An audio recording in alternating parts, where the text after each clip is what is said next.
السلام علیکم دوستو، ہماری یہ آج کی ویڈیو حسن بن صباح کے بارے میں ہے۔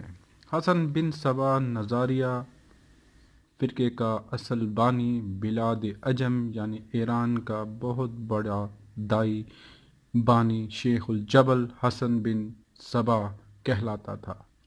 حسن بن صباح کا پورا نام حسن بن علی بن محمد بن جعفر بن حسین بن الصباح الحمیری تھا۔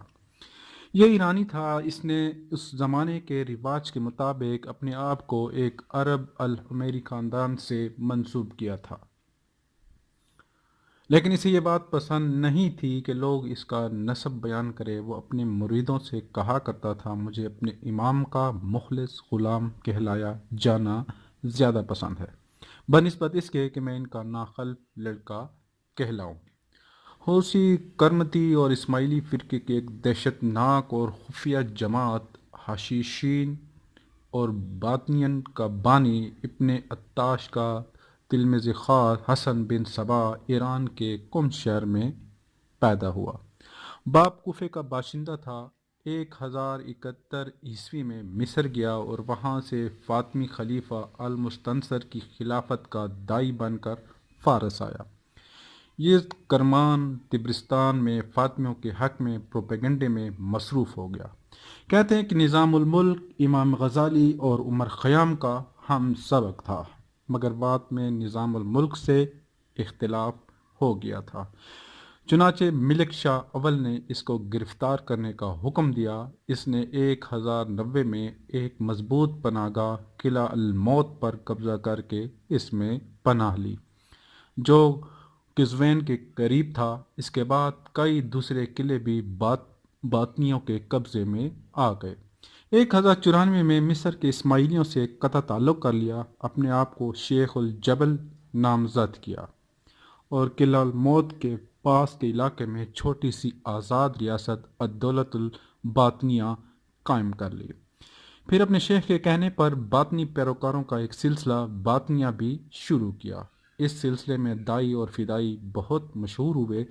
فدائیوں کا کام تحریک کے دشمنوں کو خفیہ طور پر خنجر سے ہلاک کرنا تھا، یا پھر ان کے خلاف ایسی خطرناک سازشیں کروانی تھی جن کی وجہ سے وہ اپنوں ہی کے ہاتھوں موت کے گھاٹ اتر جائیں۔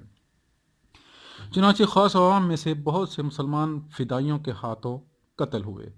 دہشت انگیزی کی یہ تحریک اتنی منظم تھی کہ مشرق قریب کے سب ہی بادشاہ اس سے کامتے رہتے تھے۔ مسلمان حکمرانوں کے خلاف ان کے دشمنوں کا ہمیشہ سے حسن بن صباح نے ساتھ دیا، ان کے خلاف تباہ کن سازشیں بھی کیں۔ صلیبیوں کو ساری اسٹریٹجک معلومات یہیں سے ملتی تھیں۔ حسن بن صباح اپنے فدائیوں کو حشیش بھنگ پلا کر بے ہوش کر دیتا تھا اور پھر انہیں اپنی بنائی ہوئی جنت کی سیر کراتا تھا جو اس نے وادی الموت میں بنائی تھی۔ جب حسن بن صباح کا فتنہ بہت بڑھ چکا تو سلجوقی سلطان ملک شاہ نے اس کے خلاف لشکر کشی کا فیصلہ کیا۔ لشکر کشی سے پہلے ایک قاصد کو یہ پیغام دے کر بھیجا کہ حسن بن صباح کو کہہ دو کہ خود کو سلطنت کے حوالے کر دے اور اپنی منفی سرگرمیاں ختم کر دے، ورنہ اس کے قلعے پر چڑھائی کر دی جائے گی۔ ایلچی نے ایک پیغام قلعہ الموت میں جا کر حسن بن صباح کو سنایا، میں کسی کی اطاعت قبول نہیں کرتا۔ حسن بن صباح نے جواب دیا، اور ملک شاہ کے وزیر باتدبیر نظام الملک سے کہنا کہ میں بچپن کی دوستی کے تحت تمہیں مشورہ دیتا ہوں کہ یہاں کا رخ مت کرنا، ورنہ تمہاری فوج کا انجام بہت برا ہوگا۔ ایلچی یہ پیغام لے کر جانے لگا تو حسن بن صباح نے اسے روک لیا۔ ٹھہرو، شاید تم میری باتوں کا یقین نہ کرو، میں تمہیں کچھ دکھانا چاہتا ہوں۔ اس کے بعد حسن بن صباح کے حکم سے کچھ فدائین قطار بن کر وہاں کھڑے ہو گئے۔ اس نے ایک فدائی کو بلا کر خنجر پکڑایا اور کہا، اسے اپنے سینے میں اتار لو۔ اس فدائی نے بلند آواز میں نعرہ لگایا، یا شیخ الجبل تیرے نام پر، اور خنجر اپنے دل میں اتار لیا۔ اس کے بعد ایک دوسرے فدائی کو بلا کر حکم دیا کہ بلندی پر جا کر سر کے بل چھلانگ لگا دو۔ وہ خاموشی سے گیا اور چھت سے چھلانگ لگا دی اور اپنی گردن تڑوا بیٹھا۔ ایسے ہی ایک فدائی کو پانی میں ڈوبنے کا کہا گیا اور اس نے بخوشی اپنے آپ کو پانی کی تند و تیز لہروں کے حوالے کر دیا۔